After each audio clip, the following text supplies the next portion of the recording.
What you reading there, Jordan? 'Twas the night before Christmas, and all through the house not a creature was stirring, not even a Martian.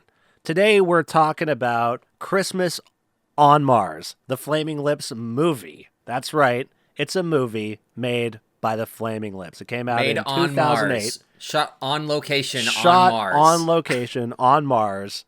You wouldn't want it any other way if you were Wayne Coyne, and we're going to talk about it right now. This is the Christmas movie, okay? A Christmas Story, put that aside. A Christmas Carol, ugh, throw it in the trash. Home Alone. Home No Alone. thanks. If you're home alone, you should be watching Christmas on Mars. Not Exactly. trying to prevent your house from getting broken into by adult burglars. If anything, you should invite them in to watch it with you because it's just that entertaining. And they if won't you hate offer it. them a nice little toke of some sweet, sweet opium, they will love the experience, as will you. Specifically opium. Specifically. But if you got And some no, crystal you're not meth, colorblind. We're purposefully in grayscale, black and white. we're in grayscale. We're in grayscale today to pay tribute to the amazing film that we're going to talk about, Christmas on Mars, by the Flaming Lips, directed by Wayne Coyne himself. And Who I thought Yeah. plays the main character, but he does not. So he does not. That is Steve Drozd, who is another massive, massive component of the band, the Flaming Lips. But we'll get into that a little bit later. Christmas on Mars. Real quick, Jordan, I just want to point out that I had to double check that his last name was pronounced Coyne. The guy's Oh. name is Wayne Coyne. Wayne Coyne. I'd only ever seen that like written in for some reason. I have like very slight dyslexia, and I'm like, is his name really Wayne Kanye? No, it's Wayne Coyne. Kanye West. We kind of talked about it on the previous episode, but I'm not huge on Flaming Lips. This was like, I think I'd maybe heard Soft Bulletin a few times, like as one of those like, what is this about? Not my thing. But in preparation for this, I listened to Yoshimi versus the Big Bad Robots, whatever that album's called, the Pink Robots. The Pink Robots. And so I kind of have a little bit of an impression of like what they're about, but I don't have like the full 3 decades plus of their career in my head, like Mr. Randall here. So go ahead and take it away. Well, the Flaming Lips, I mean, for those that know, I mean, this is a massive in the psych rock world. Imagine really, I don't, like you did on the MGMT episode, imagine I have no idea what a flaming lip is. And give some context to this movie. Often it's when you make out with somebody who's had... Okay, let's fast forward say a little bit. Okay, so the Flaming Lips, the band, they have been around for many, many decades. Their sort of rise to popularity was in the mid to late 80s, but their big moment in mainstream culture came in the early 2000s, the early aughts, when they released the Soft Bulletin, followed by Yoshimi Battles the Pink Robots, and then into War with the Mystics was their kind of 3-album stretch that really made a big dent. Soft Bulletin, I feel... Kind of like Guided by Voices. Where Kinda like sort Guided... of, around the same time, they had like 3 big releases that everyone knew, and then went back to doing their like For less sure, but mainstream. even bigger, I would say, than Guided by Voices in the sense that like Soft Bulletin was... Are you telling me Guided by Voices never did a collaboration album with Miley Cyrus, Hannah Montana herself? Well, let's get to that. So you see, Flaming Lips, Soft Bulletin was like a big indie release. Pitchfork loved it. I think it's still one of the highest like rated albums on Pitchfork. But it then predates Pitchfork, right? I think by a little. Yeah.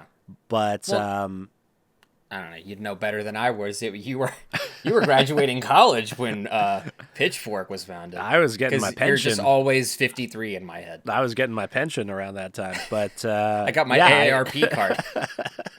Oh, what's that? Did you hear the siren? That's the 1,000th old person joke I've made about Jordan on this podcast. We did you heard it here Woo! on Christmas, no less. On episode 40. Yes, Merry holidays. We should also say that this is our holiday spectacular, our oracular holiday spectacular. Boy, is it oracular.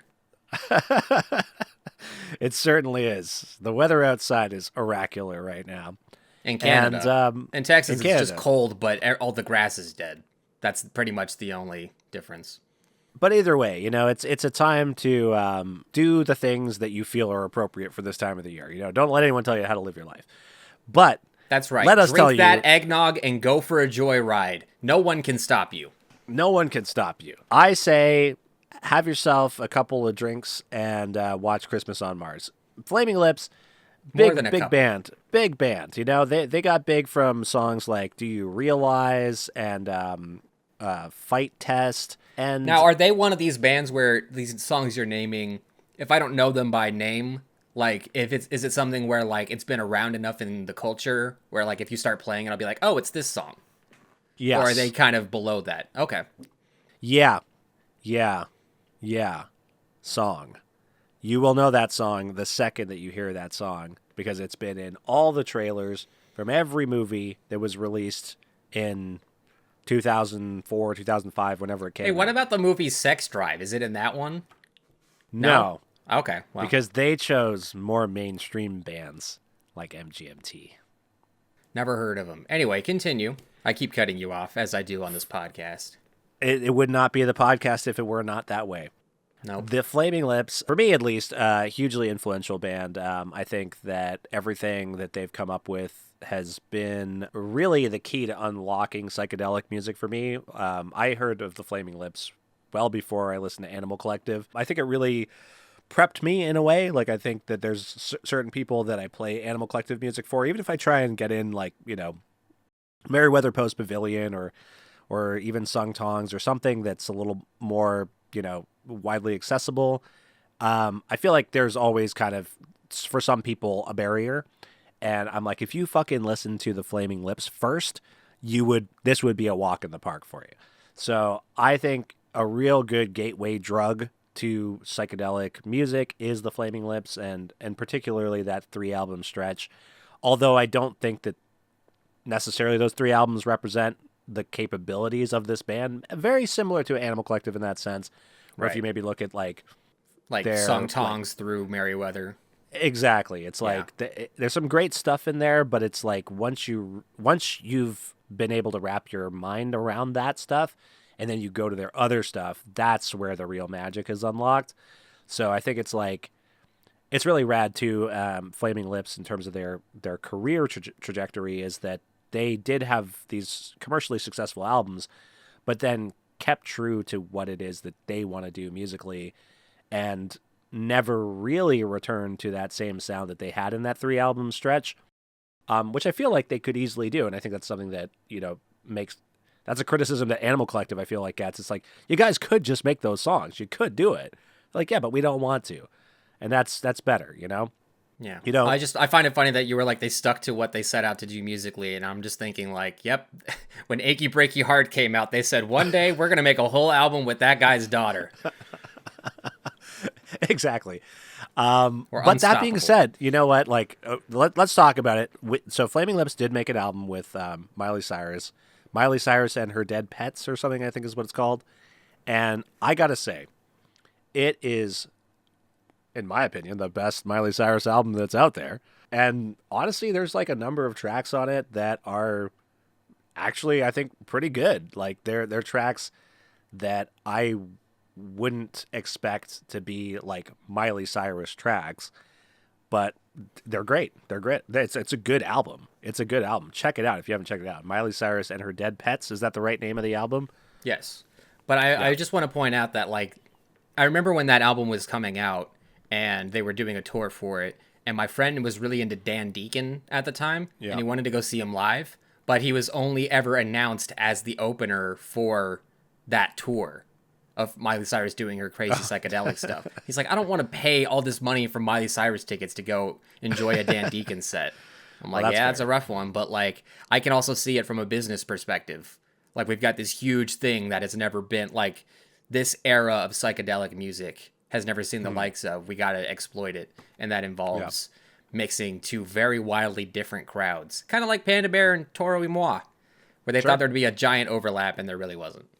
So, But I mean, isn't there something kind of cool though about that? Like where you get an artist like Miley Cyrus, where you'd be like, this would never ever like, these crowds could never coexist because this artist is just too big at this point. And I think that there's something really I think kind of commendable about the if fact that you Miley don't know who Cyrus Miley would. Cyrus is, maybe like if you only know that she was like a kid's No, I mean entertainment. from her standpoint. Like I feel like for her to be like, we're gonna do a record that is only going to, it like if you listen to that album in comparison to the other stuff that she's made, you'd be like, there's no way that her fans rank this as like a top. This would be like a Right. weird entry for her fans because it's not like the Flaming Lips are doing something to match what she's used to. It's like she's like, I want to do something like what these guys are doing. Well, that's So kind of what I'm getting at. Is like this is like the era of like Miley Cyrus is sexual and like does drugs and she's cool now. She's not the Disney teen anymore.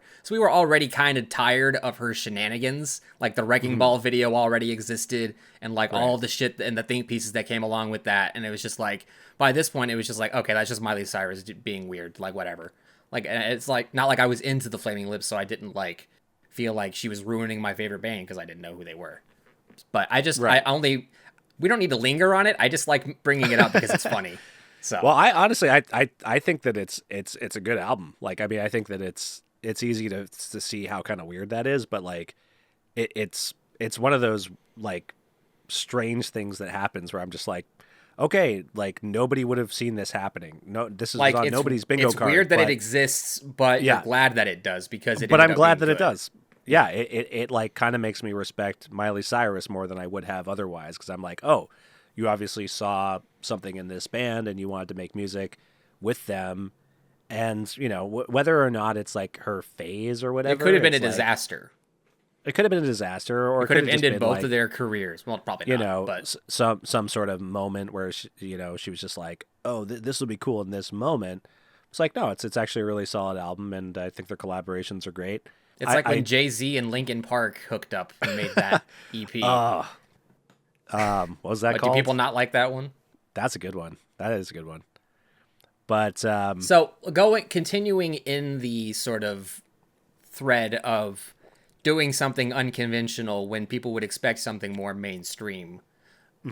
Christmas on Mars. right. So yeah, in the span of their mainstream success, they started working on this film in 2001, and it didn't come out until 2008. And it was a 7-year journey, but it wasn't like it wasn't like they were working on it meticulously for 7 years. It's like they made albums. They came up Well, with it's like the concepts. Oddsack in that way. Exactly. Like the concepts were there before they even started writing songs for Yoshimi.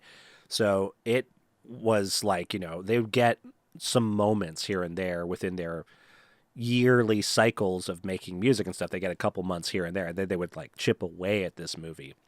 So it wasn't like it's not some, Boyhood's sort of, super long procedure. It was just like, it just took that long through like circumstance, basically. Well, I think they did a good enough job of maintaining the continuity to where if you didn't know that, you wouldn't be able to tell. No, Like exactly. But also, the filmmaking isn't the strongest, so if you don't That know how could've- long it took them to make it, you think, wow, this looks like they shot it in a weekend. Yeah, exactly. Which they kind of did. They shot it in many weekends. Many weekends, exactly. Here and there, just over a long period of time. But yeah, I'd say it is akin to an Odd Sack kind of Animal Collective release in the sense that, like, Odd Sack was their Animal Collective's visual album that contained a lot more experimental songs that were on Merryweather, contained a lot more just visual stuff that would maybe be a bit more niche. But that's where this and stands apart because This does Oddsack stand is apart. a visual album. It's not a movie. This is a No, movie. this is an actual movie. there's And characters and dialogue and there, like yeah, this is an actual plot. movie. But what is it? What is the same about it is that coming off of the heels of "Do You Realize" or the "Yeah Yeah Yeah" song, like and big, My Girls Animal Collective. yeah, big album hits, of the year for Pitchfork. big hits that gave them spots in festivals and stuff like that. And then what do we get next from this band? This big pop band that we like. Oh, they made a movie called Christmas on Mars. That's kind of weird. Oh, they're actually starring in it themselves. Oh, they actually wrote it and directed it themselves. And Wayne Coyne's playing a fucking Martian. that is also going to become Oh, Santa he's eventually. that's him. Okay. Yeah, so I guess it that makes is. sense. He's like the Silent Bob, where he purposefully gave himself no dialogue, so he wouldn't have to worry Yeah, about it. you wouldn't have to worry. He could just I feel like there's a direct couple in of his spot. intentional, but we'll get into that.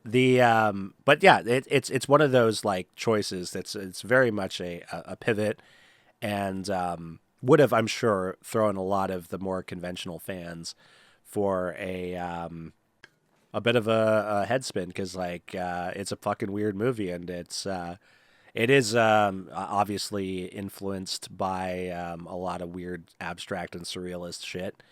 Can I just read you Greg, some of my notes that so please, because I was gonna say, because you mentioned the other day that you felt like you didn't realize it was going to be like Eraserhead, and I was like, that's a perfect thing to compare it to, because Wayne Coyne has yeah, even said that that's an influence on this. I was assuming it would be an odd sack type thing where there's no real, it's more just about like sort of the setting and then like building the songs around that, or like building it around the songs that already existed. But no, it's the only real music in this is like a score written specifically for it, which I guess makes sense because they went on to do like Ender's Game and stuff like that. So here's my first impression notes. What is this? THX1138? What is this? Darren Aronofsky's Pie? What is this? Eraserhead? What is this? A Panda Bear College short film? What is this? Clerks 1? What is this? Obex? That's all I got. That's good. That's Obex good. also Yeah. owes a lot to Eraserhead, so it makes sense that I do think that like there's like, you know, when you set out to do something like this, there's a chance that you end up falling into the traps of trying to pay so much homage that you don't have your own unique voice or thing that makes it stand out as its own piece of art. And I think this doesn't do that. I think it accomplishes that. It is sort of its own kind of weird campy thing, and it makes sense when you read up on it and they're like, oh, we were inspired by like 50s B sci-fi movies with low budgets and cheap sets and, you know, like long drawn out scenes of dialogue in order to stretch the movie out to feature length. So in that context, I understand what they are going for. That being said, it's not a great viewing experience if you're expecting an actual plot or like something to sort of develop. It is very much just kind of that's why I compared it to Clerks, because there really is just a lot of like back and forth dialogue between characters in black and white. Whatever, you do what you got to do. I do appreciate that this was shot on 16 millimeter. That being said, I was not able to stream it anywhere aside from downloading a DVD rip from the Internet Archive. That's how obscure this is. It's not on like. And that's another tie to Oddsack, is that this is from that era where streaming deals didn't exist yet. So you could just put your thing out on DVD and be fine. That you were, you know, one of a million movies like that. Maybe not exactly like this, but you know what I mean. Like, if you wanted to watch it, getting a DVD wasn't a problem. Here we are 17 years later, and I'm assuming, I haven't looked, but I'm assuming if you go on like Discogs or eBay, it's like $200 for a DVD or something, because they're just so rare and it's out of print, and that's basically the only way to watch it. It's not like on Vimeo or any real place where you could pay the band today to watch it. You have to like track it down, which is unfortunate. But at the same time, maybe they didn't go through the effort of doing all that because they're like, well, it's just Christmas on Mars. I mean, it's not like it got Oscar shortlisted or anything. It's just this silly thing that we did. So you want to hear the awesome story of how this concept came to be? yes, once your camera wakes up. Well, all right, here we go. So you want to know how Wayne Coyne came up with this crazy concept? No. Yeah, sure. Go ahead. Well, you're going to hear it anyway. So right. when he was a kid, he and his siblings would come home sometimes and find their mom like watching movies on TV. And sometimes she'd be like asleep, or sometimes she'd be awake, but she's like watching movies on TV. And she told them about this movie that she saw that like deeply affected her. And it was about this like space station where something had happened that had left all of the crew on the space station in like this completely awful scenario where like they were all facing imminent death. And when that was happening, this kind of magical being showed up. He was saying that like the way his mom described it, it's like wasn't clear if it was like some sort of creature or a god or something, but this creature showed up, this being showed up. It kind of relieved everybody of this this horror and dread that they had.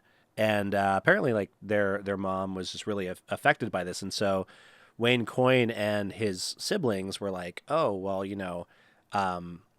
one day we'll see this movie, but we don't have the capability to see it now because it's played on TV or whatever." So when video stores were coming out and you could rent movies and stuff like that, and they were a little bit older, they were like, "Oh, well, let's go on a hunt to find this movie that we've heard about from our mother that deeply affected her about the space station and that being that showed up." And they couldn't find it. They ended up figuring out that like basically this movie didn't exist. Basically, the conclusion that they came to was that what probably happened is that their mom would fall asleep while watching movies, so she may have like picked up on the first chunk of one movie and then fallen asleep, and then another movie started playing when she woke up, and then she caught the middle part, and then same thing with like the ending portion of the movie. Or it's even totally possible that when she fell asleep, part of her dreams like merged with whatever she was seeing on the screen. But this movie never existed. But because of the like emotional impact that it had on their mom, it left such an impression on the kids that Wayne Coyne said, "You know what, if this movie didn't exist, then I'm going to just make the movie myself." So he made Christmas on Mars. And I was like, that's just... You know what my mom loves? Characters saying the word fuck in every line of dialogue for 5 minutes straight. Sometimes more than once. I like your little spaceman outfit, but you picked the wrong fucking day to fuck with me. You look like something that crawled out of Godzilla's asshole. God damn it! I think it's a really funny concept of coming up with a movie because it's just like there's a non-memory that is remembered, like a Mandela effect thing, sort of inspired. Exactly. Well, that kind of ties into like the Lynchian inspiration, because his whole thing is like dream logic and not knowing exactly where the ideas come from, but just once you have the idea, try to work with it and see how you can fit it into a story or whatnot. Yeah. So that's kind of, I didn't know that. So thank you for explaining that. It's a fun way to make a movie for sure. And Wayne Coyne is like also like, a bit of a visual artist as well. Like he's done a lot of drawings and paintings and stuff like that. Is he like an AV tear where he designs all the album art for their albums? I think he has like a say in it, but I don't think he designs it per se like himself. But he has like kind of an interesting surrealist style of doing drawings and stuff.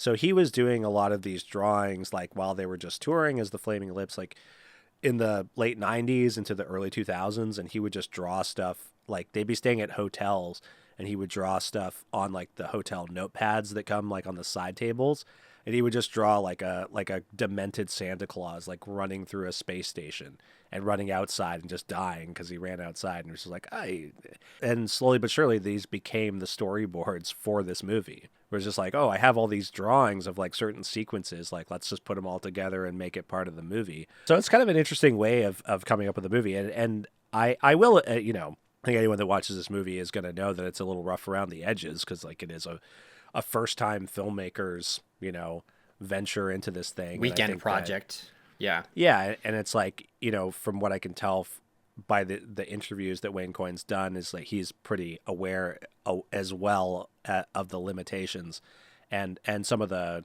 not so successful aspects of this film. But I still think for a first-time filmmaker, I've seen a heck of a lot worse. And I think that while it's also, a movie, it's a narrative in a way. It's quite abstract, but it really does kind of translate to what the Flaming Lips had been putting out anyway as a band. And I think like I mentioned this to you, Greg, outside of the podcast, that I think that the Flaming Lips as a good jumping in point is probably Yoshimi, but this movie is not a bad one either because it does give you a good representation of like where the headspace is at.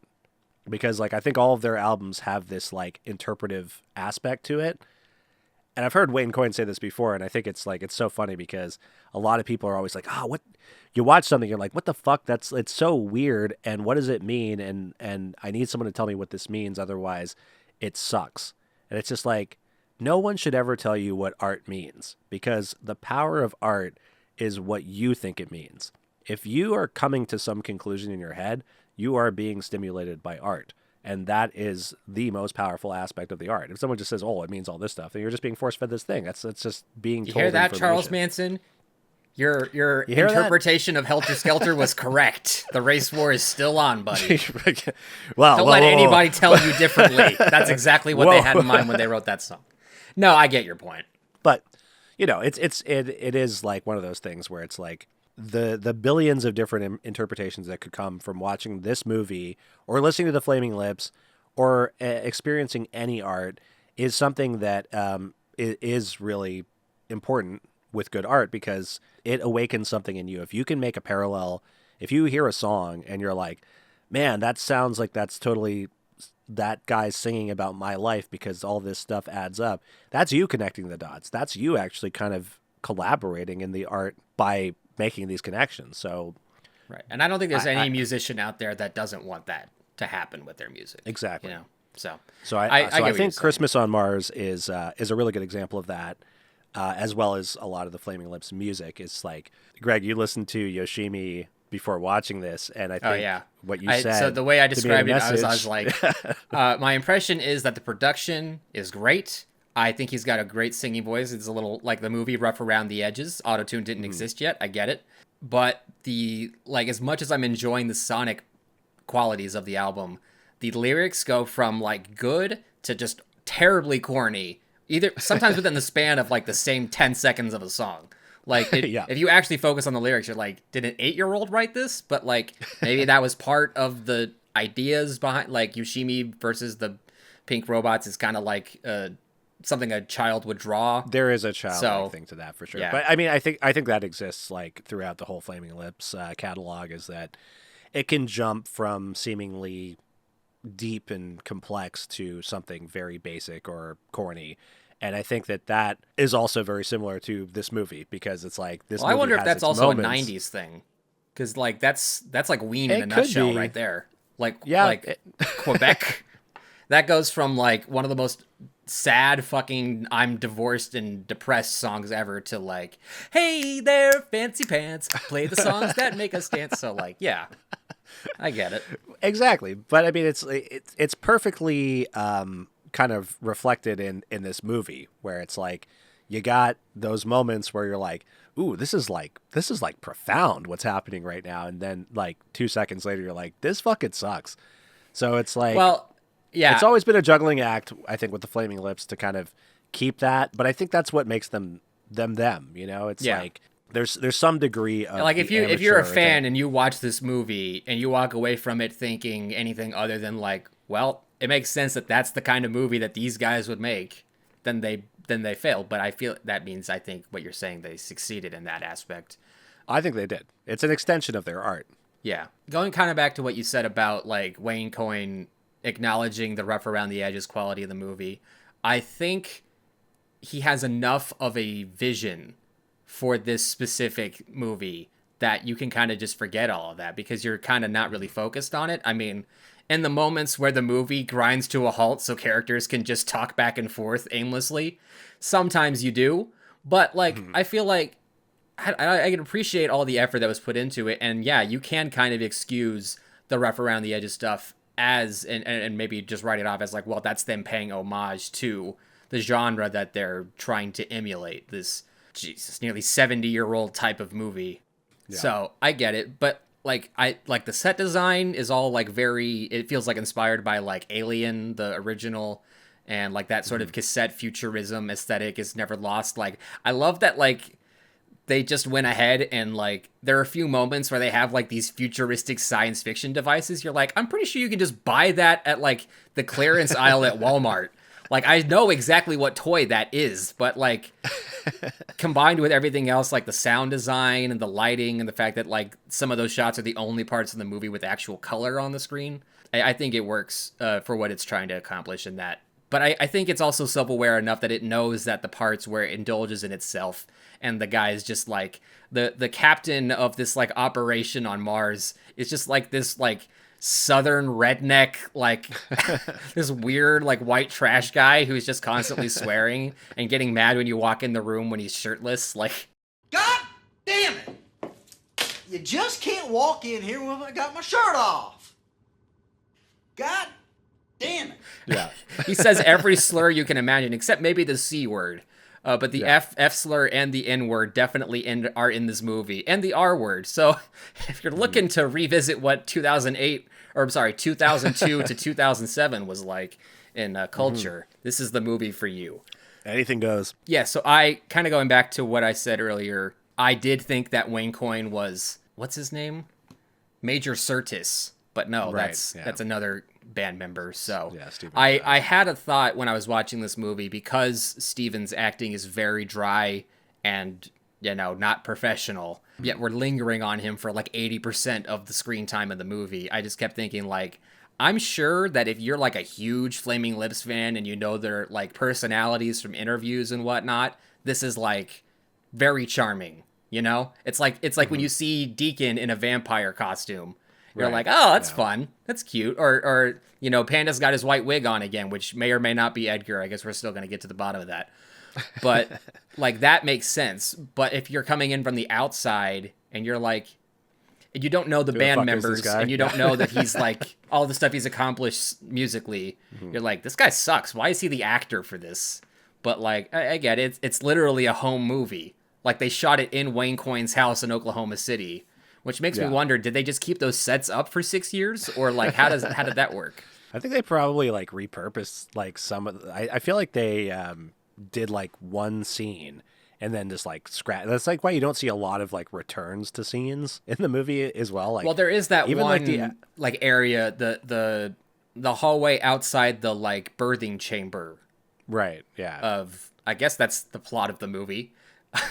Because half of it takes place outside that room, but that seems like maybe they shot most of that in one go, because I never really noticed any differences between the lighting or like the construction of all of that. So they probably did. Yeah. I mean, it's funny because like a lot of the stuff they had to do really quickly too, because like there's a lot of like stuff in orbs.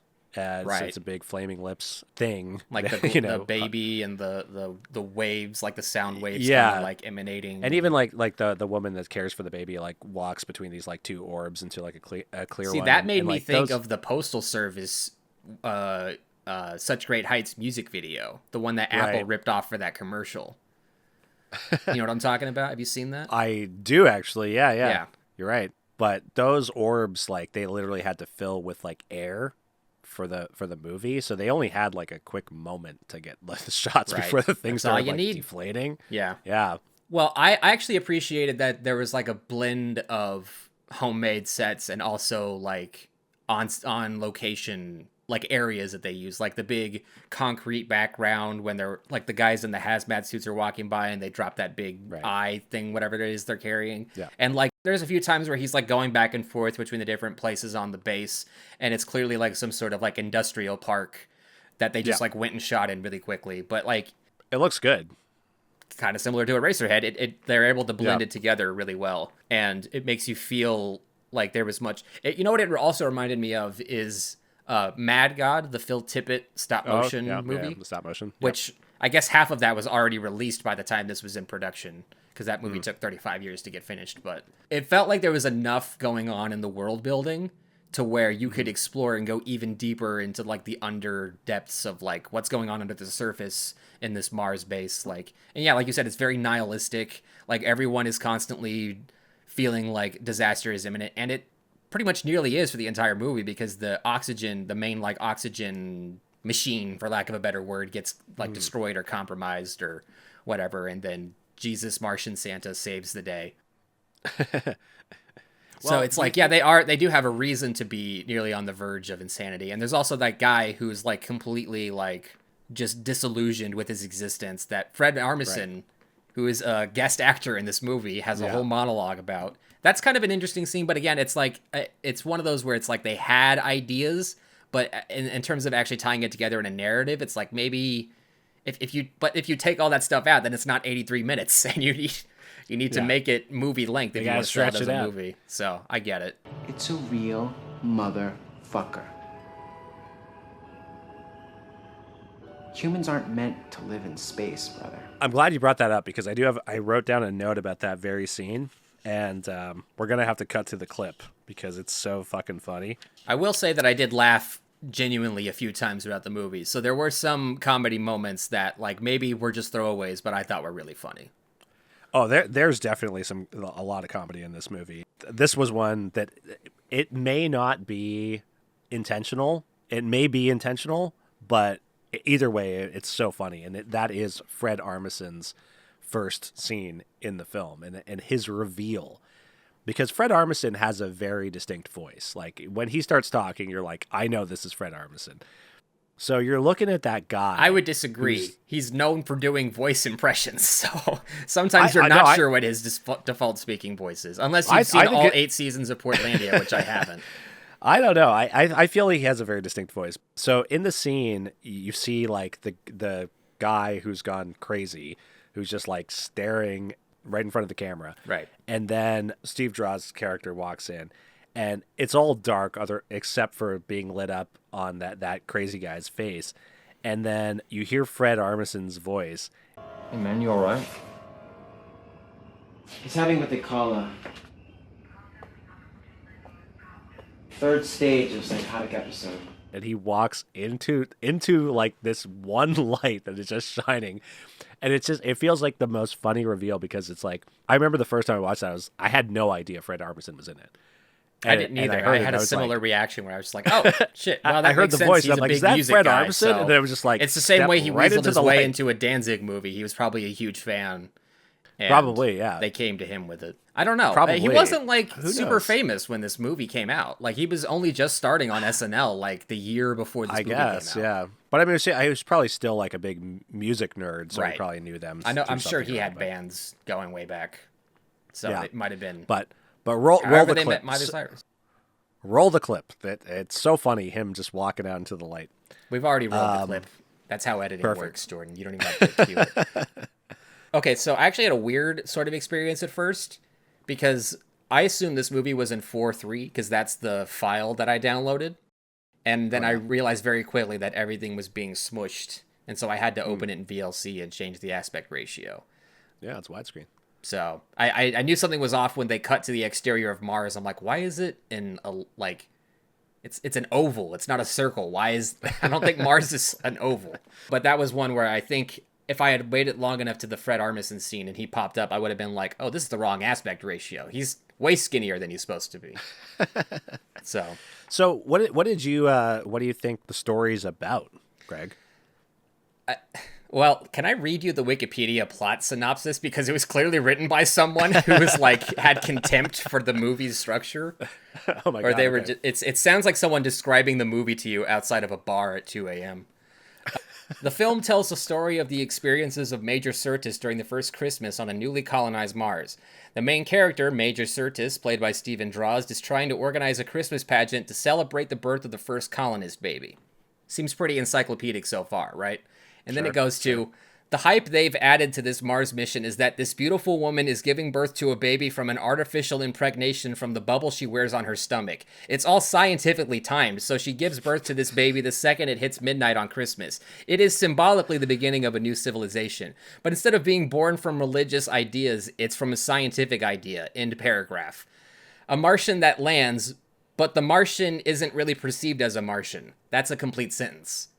It's not grammatically correct, but that's on the Wikipedia. And then people think he's another crazy guy who's flipped and turned himself green. They can't find a quick replacement for Santa, so they use this Martian guy.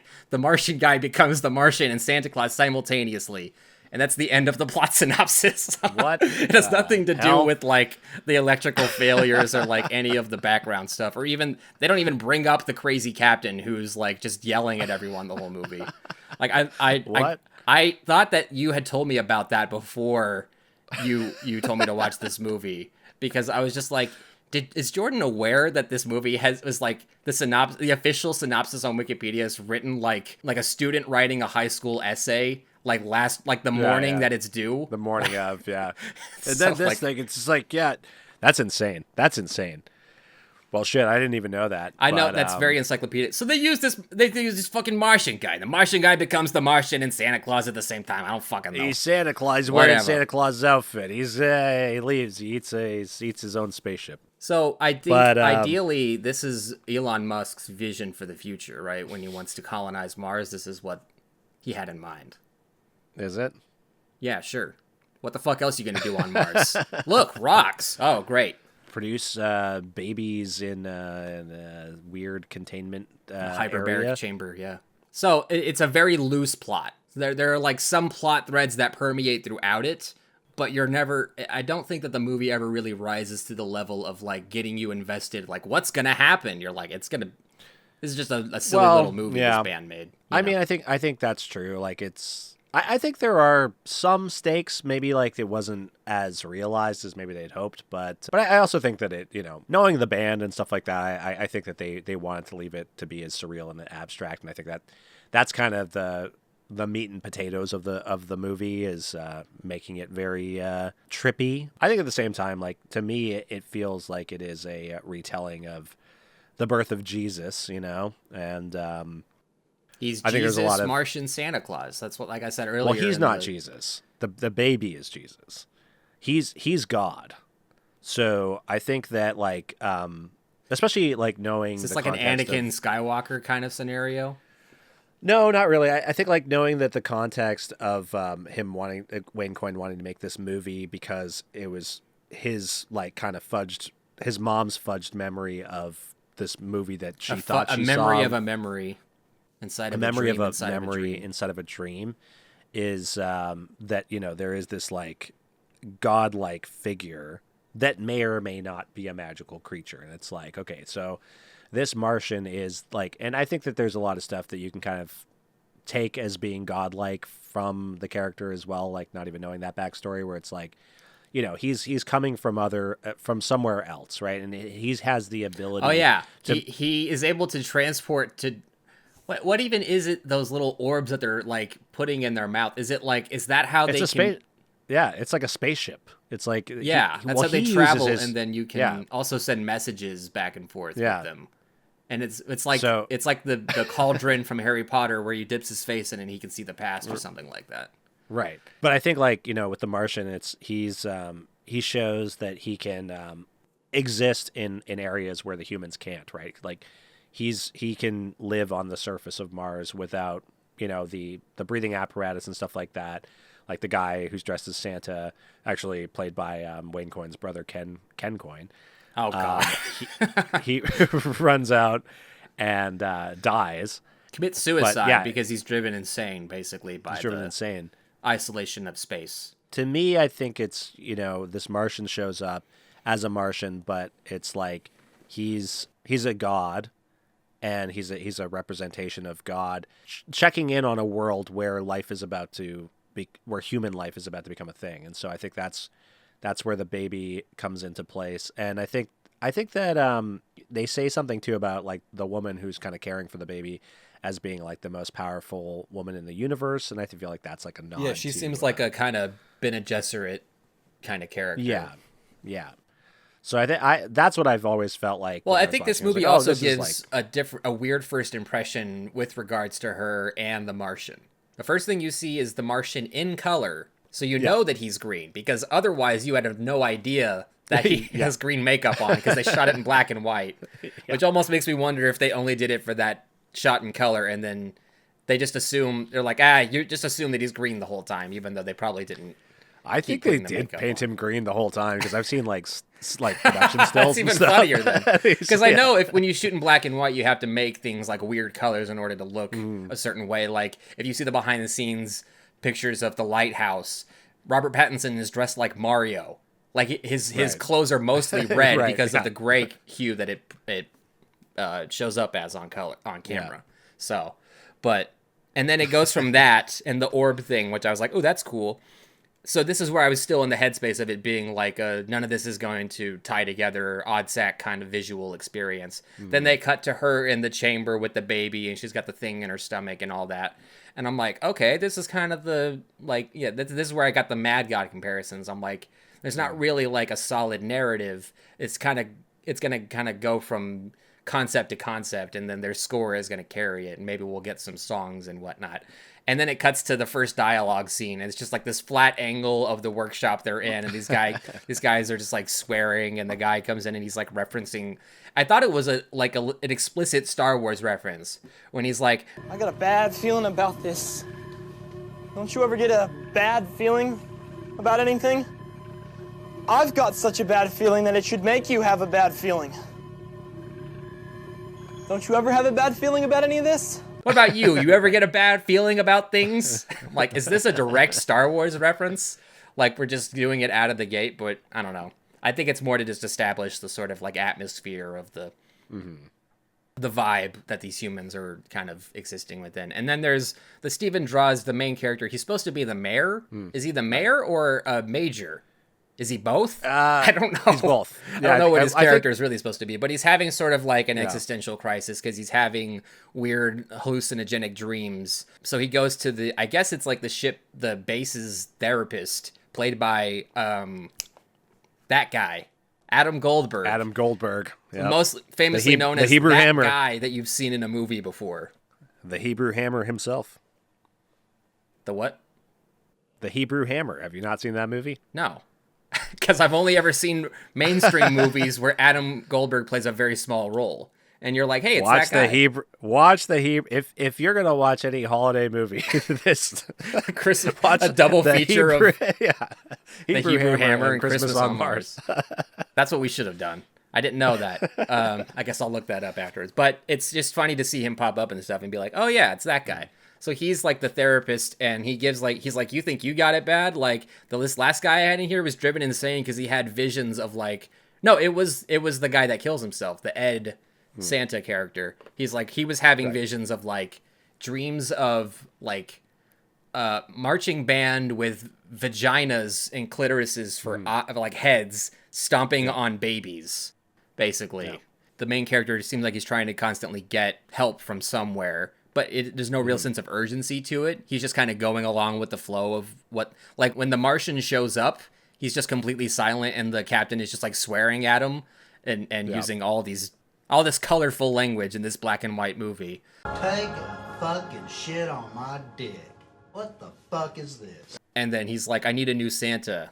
This fucking Martian can be your fucking Santa. Get him the fuck out of here. All right. And then they just go along with it. And the movie kind of is just on autopilot the whole time. That's kind of the way I would describe the tone. It's a very specific tone, which I think will turn a lot of people off when they watch this. Because they're, like I said, they're sort of expecting sort of a more abstract experimental thing, and then it goes into the Clerks style filmmaking right after that. Actually, this probably cost more than Clerks, I would assume. Probably, yeah. But they're both shot on very like cheap 16mm film, which kind of adds to the homemade feeling of it. Oh, I want to bring up Steve Burns, who's also in this movie. Do you know why, Jordan? Why? Do you know who Steve Burns is? Does that name mean anything to you? It sounds familiar. Tell me. Steve Burns played the host of a children's show called Blue's Clues back in the day. Oh, that's Steve from Blue's Clues is in this movie. No, that's so funny. Wow. Yeah. Okay. Well, I feel like, has the unfortunate side effect of being an actor that got a popular gig, but wanting to do other things, but will never not be known as that guy. Like Mark Hamill, right? He couldn't get a lot of work after Return of the Jedi because people only knew him as Luke Skywalker. And they couldn't envision him playing anything else. So I think Steve Burns is also a musician, so it kind of makes sense that they're probably like contemporaries. But the thing is, he has a beard in this movie. And I was also kind of like half paying attention in some parts, so I completely missed that it was him. And I even remember his scene and his dialogue because I got to the end of the movie. I was like, wait, where's Steve Burns? And then I like scrolled through it and I found him. And it's the scene where he's like, Stephen Draws comes in, he says something and he leaves and he's like, is it me or does that guy freak you out? Just think about freaks. Too many freaks freak me out. I start getting freaked out. Don't like to be freaked out. When freaks start freaking out, it freaks me out, man. And like just that weird like little human moment that they had. Like, I'm just like, That's oh, amazing. that's Steve from Blue's Clues. And I think he even starts swearing at someone. He's like, there's fucking wires and shit hanging down from the ceiling. And I'm like, this is like that Amy Schumer sketch where they got Bill Nye to swear over and over again. Like, it's still that amazing, surreal. dude. Like, it's I actually had no idea that was even the case. yeah. But apparently Like, he's not the that's only, actually like, incredible. one you would recognize. Like, obviously, Adam Goldberg. I mean, he's a star. No, Adam like, Goldberg, Elijah Fred Wood Armisen. shot a scene for this movie. It's not on the DVD. But it's not in it. Yeah. Isaac Brock from Modest Mouse. also shot a scene that's a deleted scene on the DVD as an Easter egg, which doesn't mean anything to me, but to people who listen to that, The few this people that era have of the music, DVD.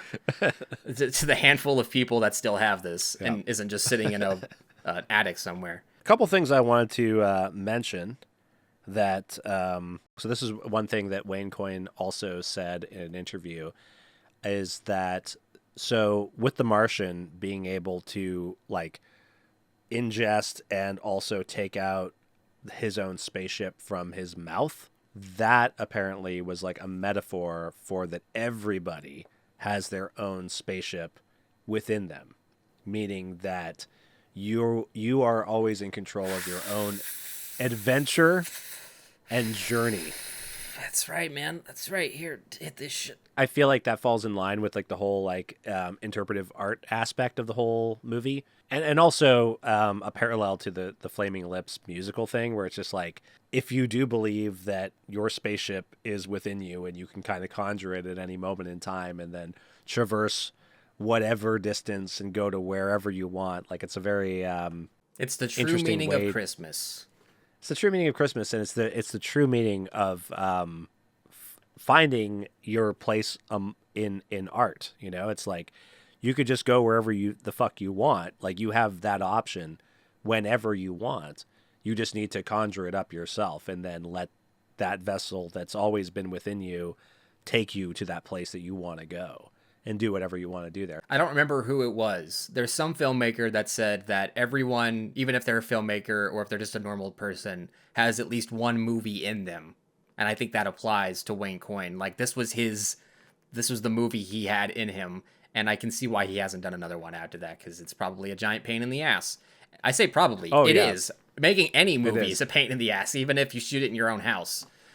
Yeah, and he said that in interviews, like that this movie was like panic and anxiety like the whole time. It's like, you know, they only had so much time in between all their things to shoot this, and it was like every time that they basically set up to shoot, they're like, fuck, how is this going to work? You know, like By the time is they this got going set up, to they're already out translate? of time. Yeah, exactly. Yeah. So I mean, and it's definitely, like I said, it's very commendable for a first time filmmaker, because like, you know, we both know, we've made movies before, like you've got all these ideas in your head, and then as soon as you know, get a team of people together and you actually start doing it, you're like, holy shit, this is not as easy as it seemed. Like there is a lot of work required to actually take that vision in your head and make it a real thing. And I think a lot for your, Well, he for your didn't common have viewer 4 of years to movies- take off from the band to attend film school so that he could learn the discipline and all the Right. technical details. It was like, no, I And just even have if you do ideas I that, want to make. even if you do that, even if you go to film school, it's still really fucking hard. Like you still, you know, like you can know all this theoretical stuff, and then once you put it into practice, you're like, this is difficult. The only way to actually do it is you got to keep doing it over and over. It's like that's the only way to kind of get over that hump. It reminds me of the way Zach Kreger described shooting weapons.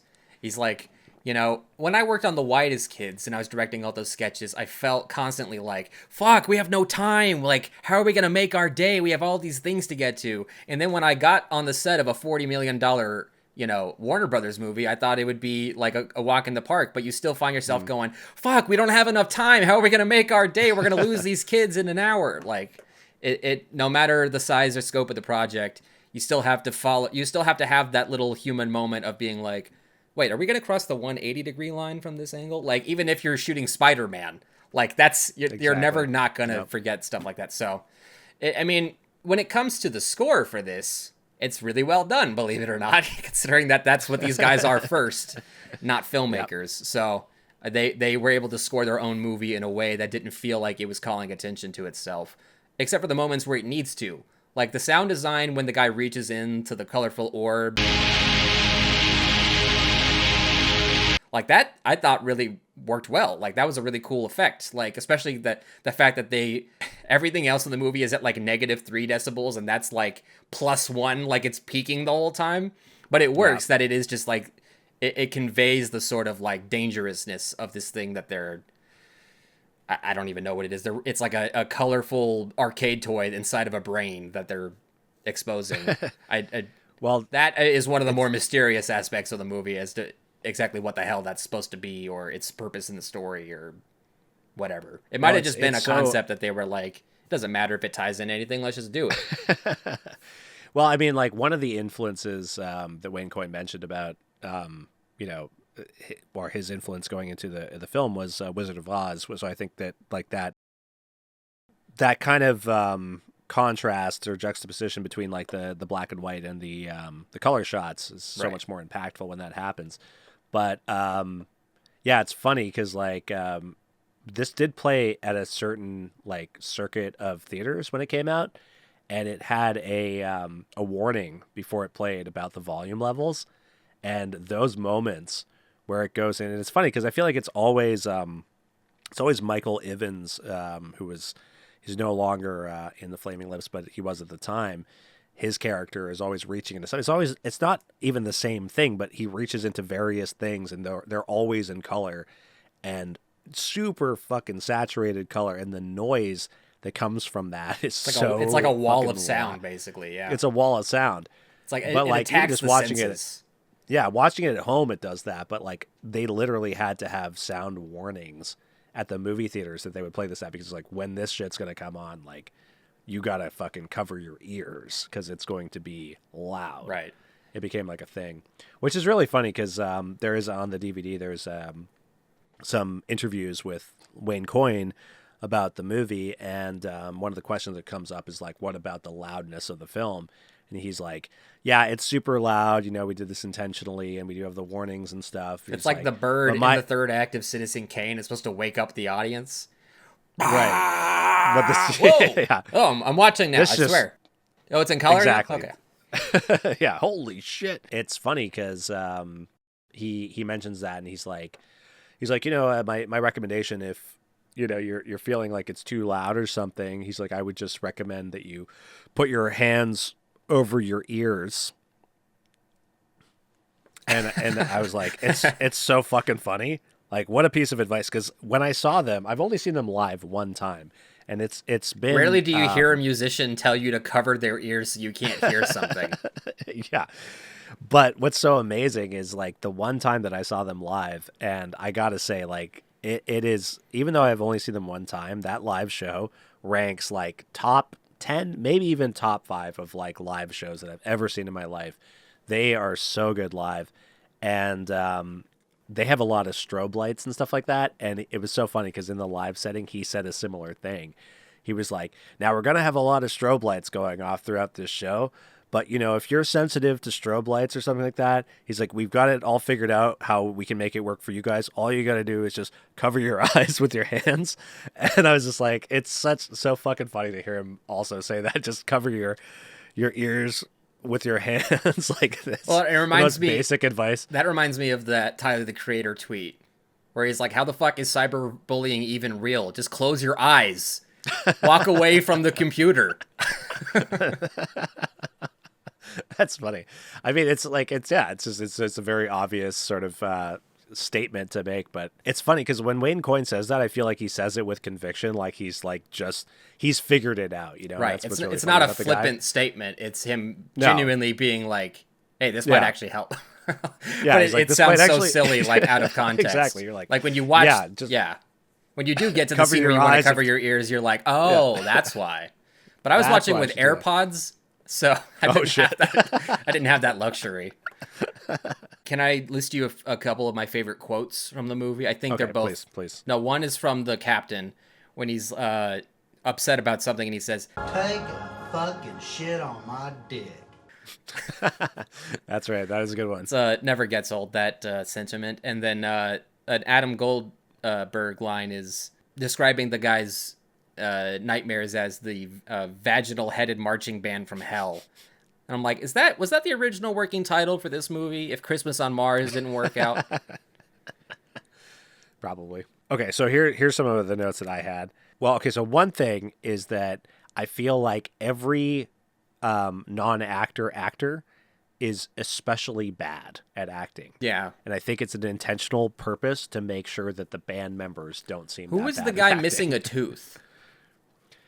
I don't know who he is. He's not a member from of the band. Yeah. As far as I know. All I could think no, of was but- like, wait, wasn't Cooper Hoffman like 10 years old? Maybe not even born yet when this movie came out? Like, why does he look exactly like Cooper Hoffman?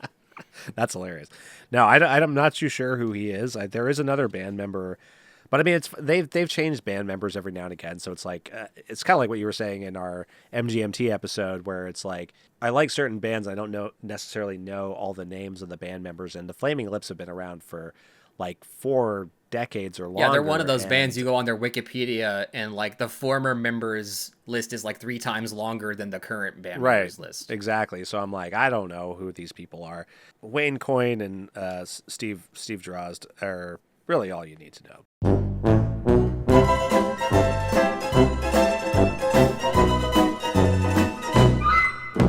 So the guy, they go into that like, interior silo looking area that has like Bethlehem 2055 on the wall. The first time that Steve Drozd goes into there, there's a guy who's putting up the Christmas lights, and he opens up a little compartment, and then the light particles come up, and he goes, Oh, it's the gravity in here. The gravity's strange. this sounds exactly like, I'm not even kidding, exactly like Owen Wilson. Like the intonation of these lines, if you close your eyes and you picture Owen Wilson, it is like identical. Check it out. And for the purposes of your edit, I want to point out in that scene, I like that there's a running kind of theme throughout this, or just like, I like that the like effects in it, they range from like really convincing to like, that's a After Effects plugin. Like, I know exactly what that plugin is, and they just, like, threw it up on the screen. That was a moment, too, where I was just like, I can imagine the moment on set where, like, Wayne Coyne is like, okay, you're going to have these little orbs, like, flying by, and then you have to comment on them. But, like, in the middle of the take, they're not there, so you don't know that it's going to look so silly in the final product. But I did notice there was a few moments with those effects where, like, they had to have, like, either taken special time or they just did it exactly right to where, like, the camera tilts up along with the effect. I'm like, nobody tracked that. Nobody rotoscoped that. They just lucked out that the preset already looked like that. But that's kind of what, like, again, they're not filmmakers first, they're musicians first. So when it comes to you can excuse some of the they don't have a Danny Perez type to handle all of that. Like, it's just whatever they're capable of making, which, you can give them a little bit more credit too for putting more money into this than you would expect. Like, I don't know what the actual budget is, but 16 millimeter film is not cheap. Nope. And the amount of, I'm sure everyone there was working for free. No one was, I'm assuming, getting a day rate for acting in this thing, but like, you can see where the money went, and you can also see exactly where the money did not go. But that's again part of like paying homage to the 50s sci-fi genre that they're inspired by. So I can excuse it. It works for the purposes of what they're trying to do. You know what observation I made while I was watching this movie? Like, about 40 minutes of the way through, I'm like, this feels like the opening skit you would put at the beginning of a music video, but it just never ends. That's pretty true. It's like how Space Cop, which I actually did compare this movie to, because I'm like, Space Cop actually kind of looks better than this movie. But it has a similar sort of thing where, like, it's like a half in the bag skit that just goes on for 100 minutes as opposed to like 4 max. So yeah, I can see that. It's kind of like I said, I think it probably works better if you are already in the Flaming Lips mindset, as opposed to just an unobserved innocent bystander coming in and watching this.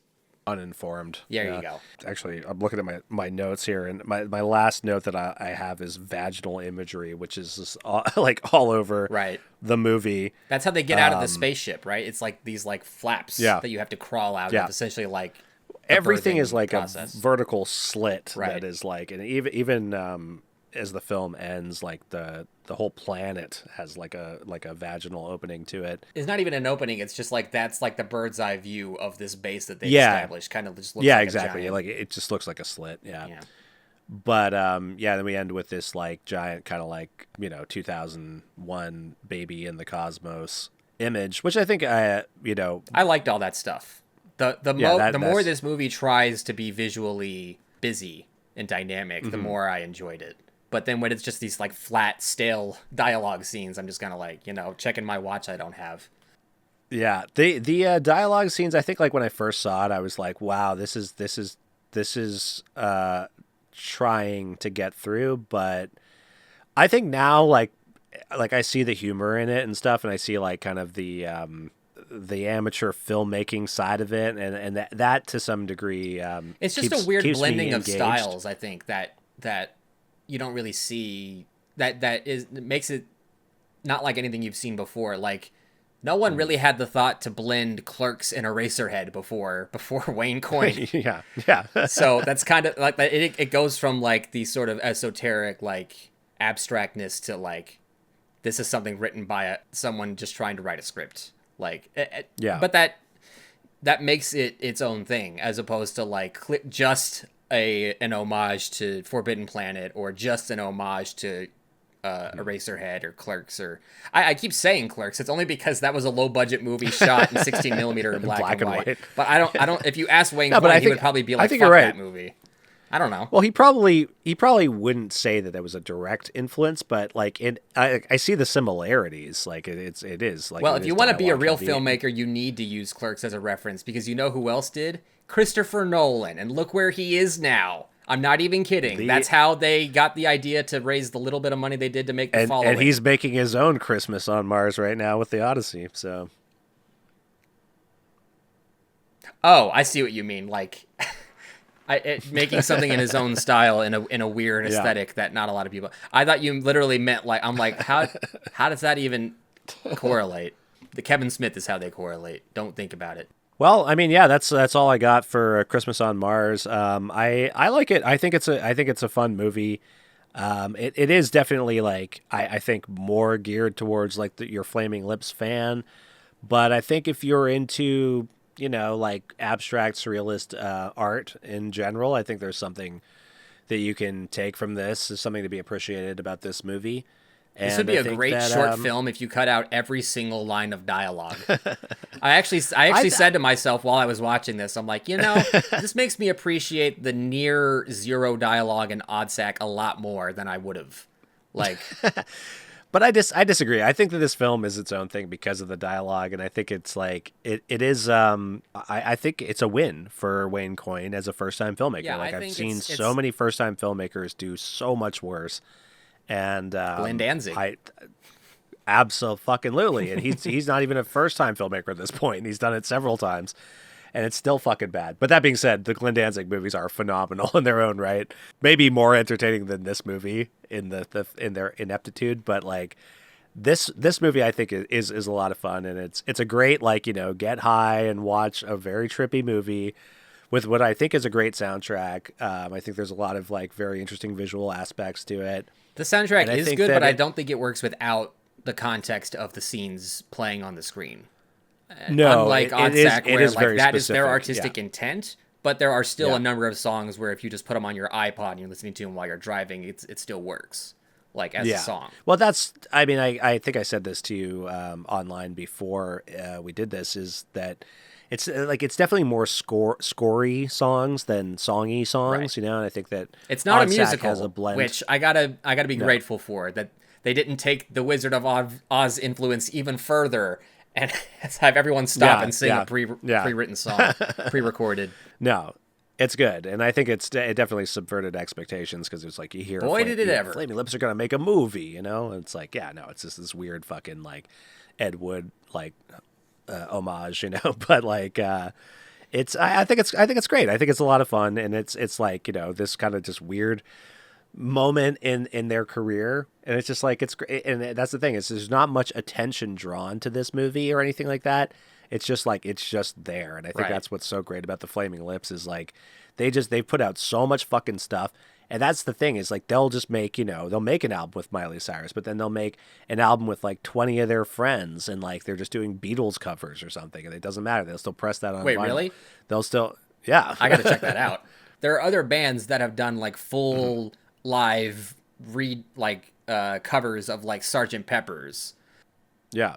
But it just like that sounds even more appealing if it's like just a bunch of one-off covers. Oh yeah, like they've done like their catalog is humongous and like it's mostly it's so huge because of the albums that they release outside of like their main albums, It's Right. like they haven't released an album in the past 5 years, but there's like a whole bunch of other shit that you can hear that they've done. Like they did an album with this like 14-year-old girl that's from Fernie, BC out here in Canada. Fernie, BC is like the smallest fucking town. My Well, sister-in-law so is lives Boston, there. Texas, but they still shot the movie there. Clearly, they're not But, not a like, stranger to finding living in the middle of nowhere. They're from Oklahoma City. True, They but didn't like have an finding NBA like team a until like 10 years ago. finding a 14-year-old girl who sings in Fernie, BC, and then making like all the instrumentation for that album for this 14-year-old girl in Fernie, BC is pretty like, weird for anyone to just drop on a small town that's not even the country that they're from. Right. And then do this. And it's a great album. And R.I.P. to that girl. I forget what her name is, but she did actually tragically die in a car accident a couple years ago. Damn. But still was it's one of these things that are amazing output of the Flaming Lips, and I think like Animal Collective, a testament to the fact that they just continue to do them and don't really care too much about what money comes with that or what fame comes with that or what like massive accessibility comes with that Or what fans It they is lose just- because of it, if any. exactly. Yeah. They just do what they want to do. And you can roll the clip from the Wayne Coyne interview from the DVD is that they made this movie because no one said no. That's as good of an excuse as any, I think. Yeah. I gotta say, I do respect the notion that they didn't.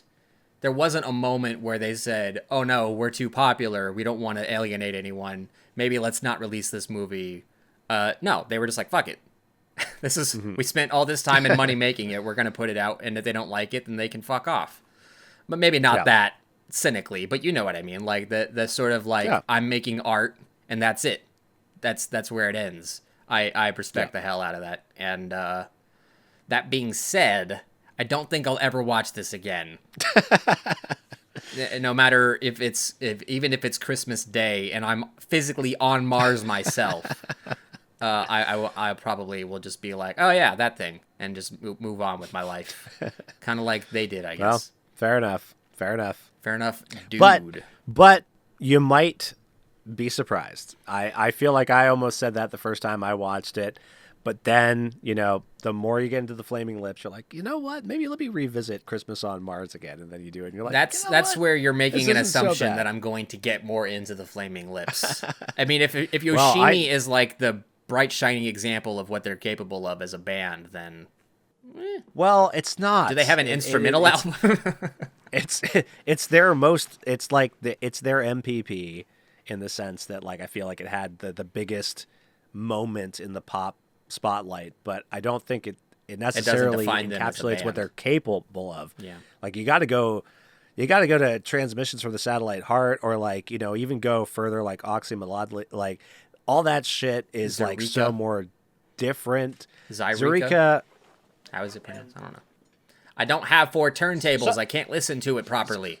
So yeah, some of the more like kind of gimmicky stuff, like you could maybe skip, but like I don't know, like the breadth of their work is crazy, and to me, Flaming Lips and Animal Collective are kind of they're in the same wheelhouse, like they're in the same weight class, They have the same spiritual ethos, and while I like Animal Collective more just because I feel like everything that they release really resonates with me, I feel like the Flaming Lips haven't always, like they'll do something and I'll be like, it's okay.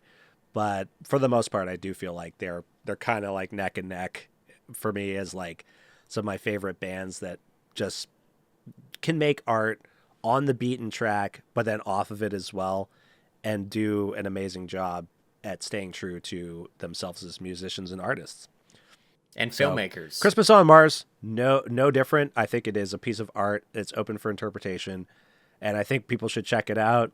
If you hate it, then that's great.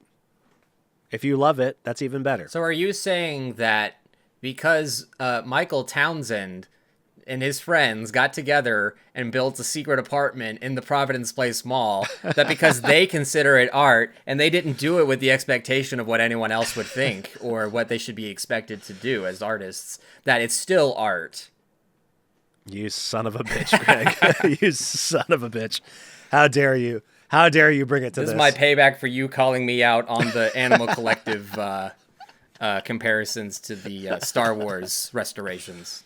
Right, So right. we've come full circle. Well, I guess it was... And on that note, we've come to an end of our discussion of Christmas on Mars. If I had to rate this out of 10, as I often do with movies, I don't know, probably a 7. Just for maybe on like a technical level, I'd probably give it like a 5. But overall, like, it wasn't like something like Anti-Birth, where it was like it had a very specific thing that appealed to me and it worked. It was like it had a specific thing. I see what they're going for. Some parts of it appealed to me, but overall, it is a very strange thing that I only watched because you told me to do it for the podcast. So That's fair. I would give it... I'm also kind of in the same ballpark because I recognize its failings and stuff. I would give it a 7.5, I think, because I do like it a lot, but I think it's because of my admiration for the band. But I also recognize that, like, you know, it for anyone that's just coming into this movie with no knowledge of the band, maybe no desire to get into the abstract surrealist art film, that it's going to be challenging and quite potentially boring to watch. Even if you don't know the band, if you're open enough to kind of take it as an art piece, then I think you could maybe get something out of it. If you like the band, though, I think that this movie is just great. And it's like you mentioned earlier, Greg, like you weren't familiar with this band. So it's like if you did see like an Animal Collective movie where all the members of the band are playing these like characters in a narrative film, it's going to be inherently fun to just kind of watch your favorite, musicians to take on this other role. whether So it is a works lot or of fun. not, there's Yeah, still exactly. the novelty It's a lot of it fun. as a thing. It's a lot of fun to see Steve Drozd and Wayne Coyne doing these roles. It's funny, and it's I really honestly, I think they do a cannot pretty good wrap job. my head around the fact that that's how it's pronounced. Like, Coyne is not a name, okay? Like, Cohen, if his name was Wayne Cohen, that'd be a thing. That is the most bizarre spelled and pronounced. I mean, it's pronounced phonetically to the most part, but like, I've never heard of another human being with that last name before. It's just very strange to me. So, well, he's got parents and siblings, so there are a few coins out there. So maybe I should go to Oklahoma City and they'll be everywhere. it's not too far from where you are. It's a 3.5 hour drive. I would say it's not close. it's a lot closer to me than your house in Toronto. There you go. So You can visit the coins before you can visit the Randalls. well, the coins don't have gimbus, so it won't be as worthwhile. That's true. Well, That's true. thank you all for watching. We'll be back hopefully next month. Actually, no, not hopefully. We will be back next month because we've already got some guests lined up. So Yes. We've got some great stuff coming next month and next year, because next year is also going to be a really cool year for Animal Collective. So all Animal Collective fans, subscribe to this podcast. We are the official Animal Collective podcast. and if at you're a this point. Flaming Lips fan, get lost. Because this is not the Get podcast for out. you. We're never We ain't talking about them ever again. Exactly. Nope. You took the words out One of my and mouth. done. Out of here. Yep. But yeah, no, really cool stuff around the corner. And to all those that celebrate happy holidays, whether it be Christmas, Hanukkah, Festivus, whatever else is out there, have a good time over the holidays and into the new year. We only wish everybody the best. So thank you for your support if you watch this show. And there's going to be more episodes on the way. So the more the merrier. Leave your comments on what you want to see, what you like seeing, what you hate seeing, anything, whatever's on your mind. Just say it in the comments section. Unless it's hate speech, in which case, keep it to yourself. Yeah. Yeah. But, I mean, if you want to say it, we can just delete it afterwards. It's the First Amendment. If you're an American, there's nothing stopping you. But, maybe just don't. We might delete the comment. It'll get auto-flagged by YouTube's bots. It's fine. Don't worry about it. Life goes on. Thank you. Goodbye. Bye.